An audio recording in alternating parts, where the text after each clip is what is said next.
50,000 দিতাম 20,000 দিতাম তাহলে কোন তুমি যাও দিলে সত্য এটা বলতাম না নাই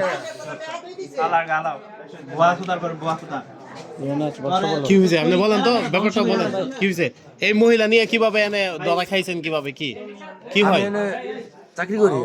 আমার বাড়ি আমার কোম্পানির রুম পরে আমরা জায়গা যে ধান ক্ষেত আছে তো কোম্পানির এগুলি আমি ই করি ওই যে 3,000 টাকা করে বিঘা দেই পরে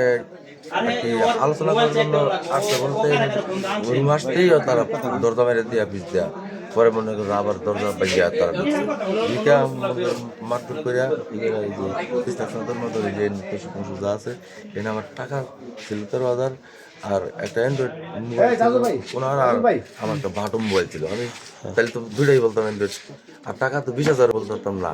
আমার এই টাকাই ছিল কারা নিছে চিনছেন তাদেরকে নাম কি তারাই যারা ঢুকছে প্রথম নাম কি আলী ঢুকছে আর এমনুল ভাই ছেলেরা কেটে জানি প্রথম আপনার নাম কি বলেন আপনার নাম তিনজনের মধ্যে তুমি একজন তুমি কও আর দুজন কেডা এমনুল ছেলে একজন ভাই এইগুলি প্রসঙ্গটা পরে আচ্ছা মেয়েটা এনে কেন আছে জায়গা সংক্রান্ত কথা বলার জন্য জায়গা সংক্রান্ত বা দরজা আটকে এনে কি কথা বলতেছে আমার জায়গাতে লাগাই এনে ধান খেতে অগবাড়ি আমার কোম্পানির জমি আছে গরু খেত করার জন্য আচ্ছা তো দরজা লাগাই এই মেয়ের সাথে আপনি কেন কখন এটা কখন ঘটনা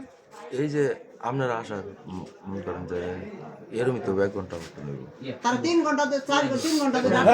রুমের ভিতরে আপনি জমি চাষ করতেছেন না তাদের চাষ করতেছেন কোনটা কি বিষয় কি আসছে তাদের চাষ করার দায়িত্ব নিছেন আপনি তুমি আসে কেমনে আপনার রুমে আমি বলি যেন জমি এরা আরো 30-40 জনটা আমি দিছি দেই সবসময় সিজনে কি করেন 30-40 জন যায় চাষ করেন নাকি আপনি কথা ভালোভাবে বলেন কেন তা কি বাকি দেই পরে তারা নেয় মানে আলোচনা করিয়া কি বাকি দিছেন এই মহিলারে কি বাকি দিছেন এটা ওই আসতেই তো এরকম ঘটনা ঘটছে তারা আসার পরে কি চাষ করা শুরু করছিলেন বলেন এনে তো চাষের জমি নাই এনে চাষ করে দেবো আলোচনা করে দেবো তাই না আলোচনা করতেছিলেন কি আলোচনা বলেন জায়গা শুরু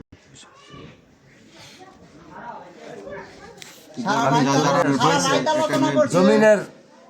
ব্যবসা করি এটা তো সারা রাত আপনি ছিল না জানেন কারা প্রথম দেখছেন বলেন কি জানেন বলেন যা সত্যতা বলেন একটা মানুষ আন্তাজি বিপদে ফেলানি দরকার নাই হ্যাঁ কি চাষ করতে আইছে এটা কি হইছে এটা বলেন এই যে মিথ্যা কথা কইতাছে এনো মনে কোন আমরা ইয়ালা না মানে এনো শত শত লোক তার বিষয় জানে এনে তাও জিগান বাইরে জিগান আচ্ছা তারে আপনারা কি অবস্থা হইছে পাইছেন কি অবস্থা হইছে পাইছেন যে এই যে তার মাইর দূর করলো কি কারণে করলো এটা তো হেতো কইছে আর এনো তার পাশে যে একটা লোকটা তার স্বীকারোক্তিটা নিলেই তাই আমরা বুঝবাই এই যে আলাউদ্দিন ভাই যে তাই কোম্পানির লোক হেরাও তার এই রুমটা ঢুক পার দেয় না মানে এই রুম লোক আচ্ছা আচ্ছা তারে তারে ধরে ওই ওরে দেখেন ওরা যেন না চলে যায়